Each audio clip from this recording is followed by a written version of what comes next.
A woman accused of dangerous driving abused after a three-car crash that caused traffic chaos. Charged with stabbing a tourist to death, hear from the woman who was at the scene. A family's anguish after a nurse dies during a Fiji holiday. For the first time, the secret Joh interviews. How did it go so wrong? And from car to $1 million home, the moment one woman's life was changed forever. This is 9 News Queensland.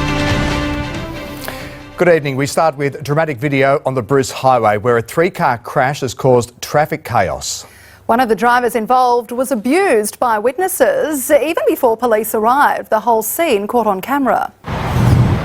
Let's go live now to Tessa Hardy at the Royal Brisbane and Women's Hospital. Tessa, you have an update on the injured man. I do, Jonathan. That innocent man in his 60s was brought here with a skull fracture to the Royal Brisbane Hospital. Initially, when he was transported, he was in a critical condition, but we understand his condition has improved to stable. The 25-year-old woman, allegedly the driver of this vehicle, was also taken to hospital suffering some minor spinal injuries. Police had plans to both drug and alcohol test that driver, and Alison, they are considering laying charges against her. All right, Tessa, thank you. Let's go live to Nat Wallace now. Nat, you've spoken to the family of the man accused of killing a German backpacker in a road rage attack. A distraught husband is searching for answers after his young wife died while on holiday in Fiji. 24-year-old Australian nurse Kelly Clark was meant to be celebrating a friend's wedding when she was suddenly struck down with a mystery illness that ended up killing her. That's now been revealed as severe bilateral pneumonia. Prime Minister Malcolm Turnbull says he's confident his government will be able to work with Nick Xenophon's replacement. The key crossbencher senator announced he's leaving federal politics last week in order to contest next year's South Australian election. Mr Xenophon says he'll remain in the Senate until the High Court ruling on his citizenship. There was panic in the centre of London as tourists fled what they feared was a terror attack.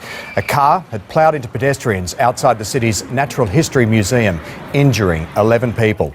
Police have arrested one man but confirmed the crash is not linked to terror.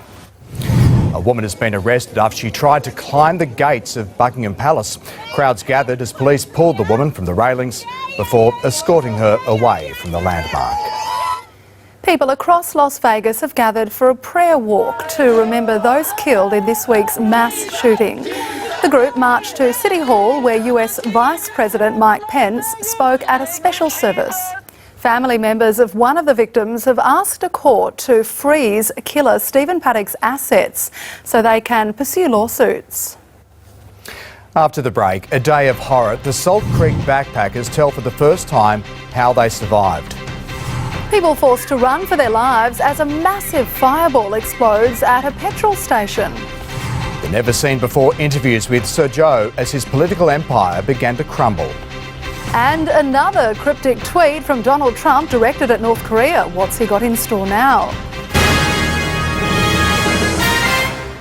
Queensland's Centrelink spies. Everyday mums and dads turning private eyes to catch suburban welfare cheats, claiming your hard-earned taxpayer dollars. In a 9 News investigation, the secret operation across Brisbane, Logan, Ipswich and Caboolture, targeting seniors, parents, pensioners and unemployed. 9 News Monday. Love him or loathe him, Sir Joh Bjelke-Petersen was a colossus of Queensland politics, Premier for nearly 2 decades. He was undone by allegations of corruption and the Fitzgerald inquiry. And tonight we can reveal a series of never-before-seen interviews with Sir Joh as his political empire crumbled around him. And Aussie creates a slice of sporting history in America. Details next. Plus, who survived the wet and wild ride at Bathurst to become King of the Mountain? How 10-metre waves were created in the middle of a river.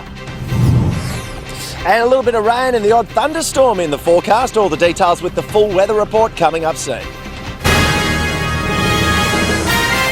Get ready, Australia. Stevie Jacobs returns with his knock of cash. Plus, are you about to win a brand new Hisense TV this week on Today? Scott McLaughlin's dream of winning his first Peter Brock trophy has been crushed by catastrophic mechanical dramas. Holden heroes Dave Reynolds and Luke Youlden were crowned Bathurst champions after a treacherous day of racing. Silence for Dean Mercer before the Coolangatta Gold, and Ali Day says the late Ironman was on his mind throughout the 41.8 kilometre torture test. Day paid tribute to Mercer as he took a record-equalling 5th title. He's been a massive inspiration for me, and it was just, that one today was for him and his family.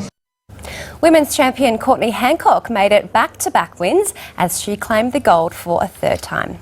And Jono, at the Japanese Grand Prix, which is just wrapped up, Daniel Ricciardo finished 3rd. Lewis Hamilton took the win. Terrific result. A huge day of Aussie Motorsport, wasn't it, Dom? Thank you. After the break, the raffle ticket that changed a woman's life forever.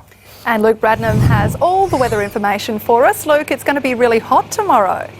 It sure will be, Alison. Yeah, some parts of the southeast up near the mid-30s tomorrow. All the details for you coming up next.